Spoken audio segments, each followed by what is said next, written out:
Good morning. It is Friday, March 4th, and it is day 52 of the legislative session.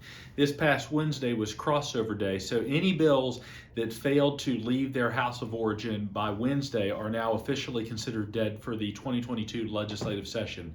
But there are still several very important pieces of legislation that continue to move through the process. On Tuesday, the state Senate passed out the West Virginia Chamber's Child Care Tax Credits Bill for employers, Senate Bill 656, on a margin of 30-2. That was an enormous win, broad bipartisan support for this very important legislation, and it has been single reference to the House Finance Committee, where we are optimistic that the bill will move perhaps today, perhaps early next week. We've been working with members of the committee to make sure they fully understand this bill and how it will help with workforce challenges in West Virginia. Another bill that continues to move through the process is Senate Bill 650. This is a co-tenancy bill, and it really is just a small cleanup to a bill that was passed a couple years ago. Just to help understand, co-tenancy agreements are when you have multiple owners of the same tract of land and they're looking for mineral development. Under West Virginia's law, 75% of the ownership of a mineral tract have to be an agreement before development can go forward. But there was a provision put in place when that law was originally passed that would only apply on tracts of land with 7 or more people who owned that. And so that was a problematic provision put in the bill. This bill, Senate Bill 650, simply removes that.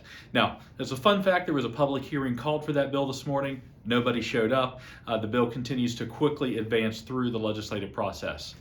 We're watching Senate Bills 2 and 3. Those are the unemployment compensation reform bills.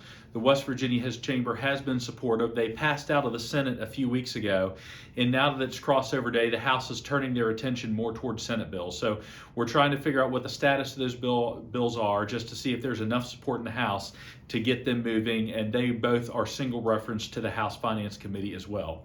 And then the other thing the legislature wrapped up was all activity related to House Joint Resolution 102. This is the Education Accountability Amendment.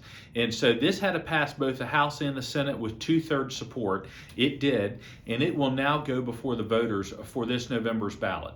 If the voters approve that amendment, then all education rules in West Virginia from the Department of Education and the State Board of Education will become subject to legislative rulemaking review.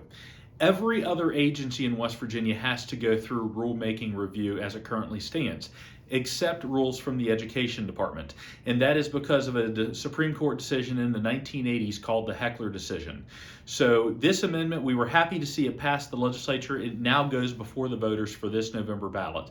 But it would give another opportunity for more public input into public education in West Virginia through their elected representatives in the West Virginia legislature. So those are just some of the many, many different bills that we are watching, closely tracking, engaging on. But there are 8 more days left in the legislative session. It will end next Saturday at midnight. That is constitutionally when the session will end. So we are rapidly approaching that date. We're heading into the final stretch, and I'll touch base with you again sometime next week just to give you an update on where things stand. Thank you.